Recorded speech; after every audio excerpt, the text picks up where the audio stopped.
Lena is being interrogated in a closed facility. Until recently, she was on an expedition that explored the anomalous flicker zone, which was created due to a meteorite fall on the coast of the United States. The woman believes that she was only gone for a couple of weeks, but in reality 4 months have passed, and no one understands how she survived.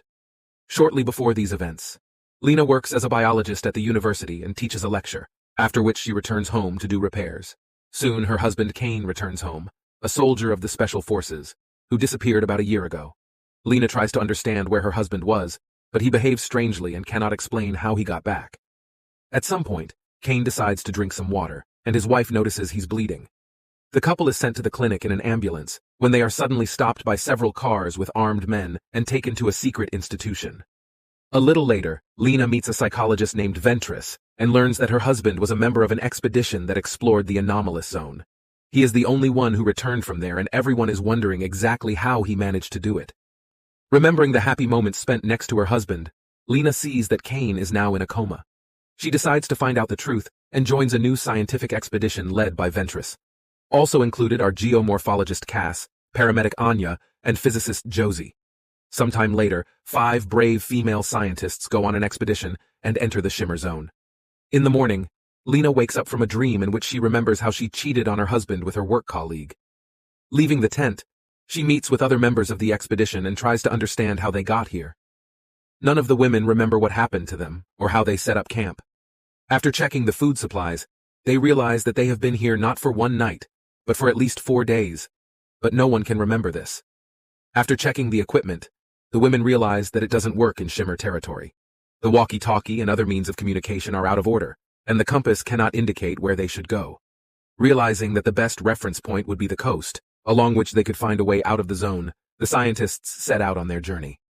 Sometime later, the women find themselves near a swampy pond and stop to look around. Here, for the first time, they encounter unusually mutated plants and do not understand how this could happen. The only logical explanation for what is happening is the impact of the zone, which changes the biological structure of flowers. At some point, Josie, standing at the threshold of a house partially flooded with water, is dragged inside by something unknown. The women rush after her and enter the water to pull out a colleague who is being held by something by her backpack. Having got ashore, the expedition members hear that something strange is happening in the house. An unknown creature breaks through the wall, and the women notice an albino alligator.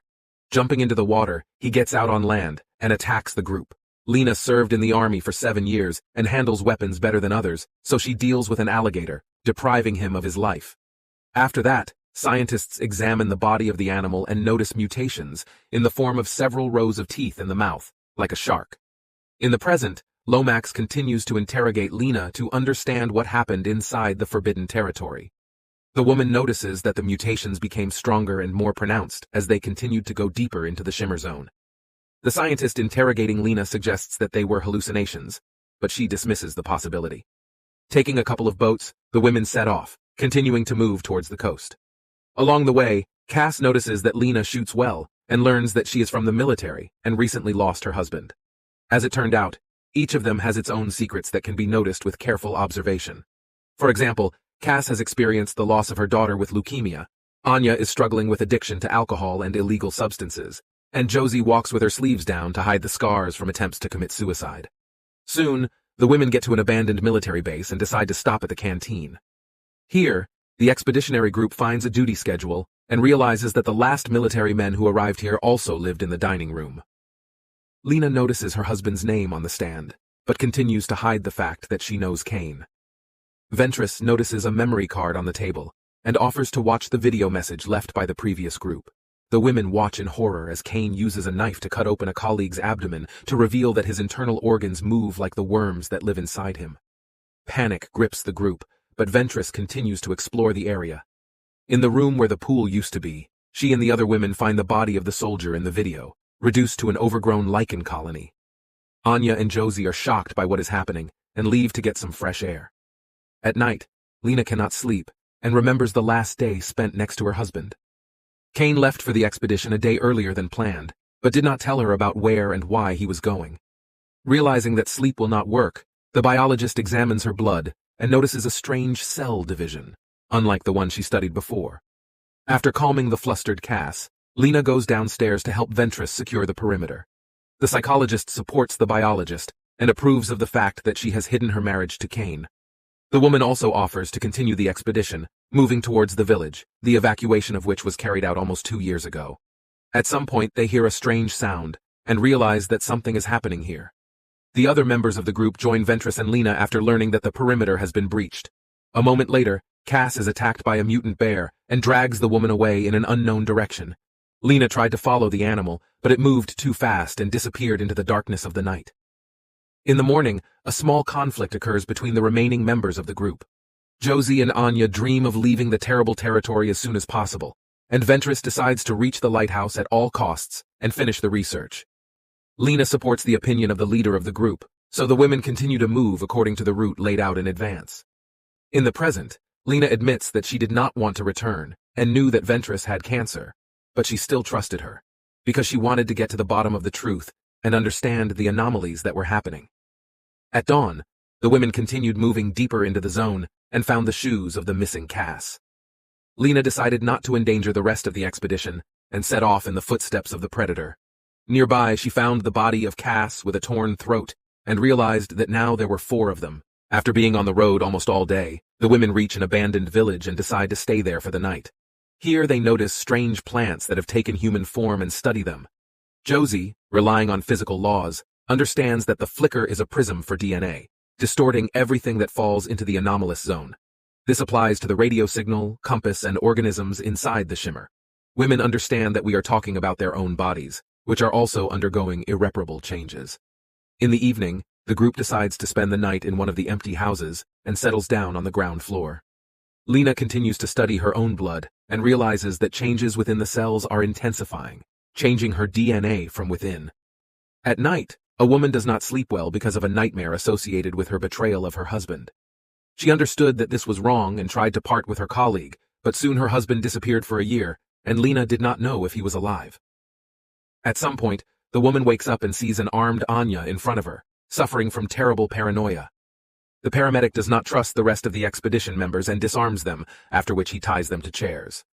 After rummaging through her personal belongings, she finds Lena's pendant with a photograph of Cain and realizes that the couple knew each other and quite close.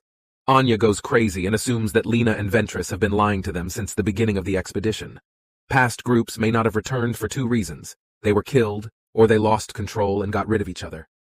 Anya saw wild animals, but suggests that the psychologist and biologist are in cahoots, as they took the life of Cass.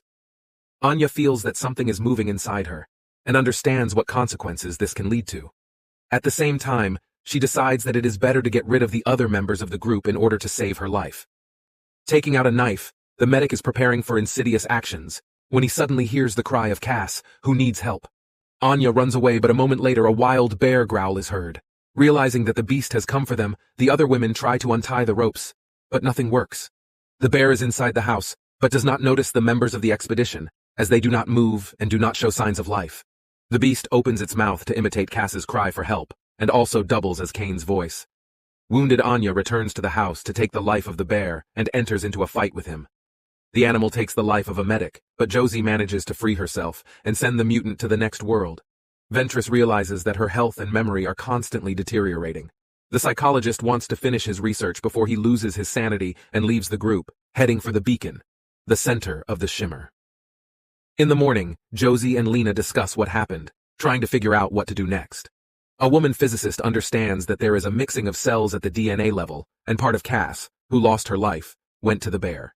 She's afraid of this, but understands that she will never get out of the zone. Noticing the mutation on her arms, Josie leaves for the garden. Lena hurries after her, and sees how a colleague on the expedition turns into a flowering plant. Listening to this whole story, Lomax does not believe in the reality of what happened, but the former military man and current biologist is not going to prove his words. She clearly knows what she saw, and is sure that she was the only one who dreamed of returning back. After losing Josie, Lena is very worried and crying, but she understands that she cannot give up. There is no choice, so the woman also sets off towards the coast, following in the footsteps of Ventress. Sometime later she finds herself near the ocean and notices a lighthouse nearby, the place where the meteorite fell, creating the shimmer zone.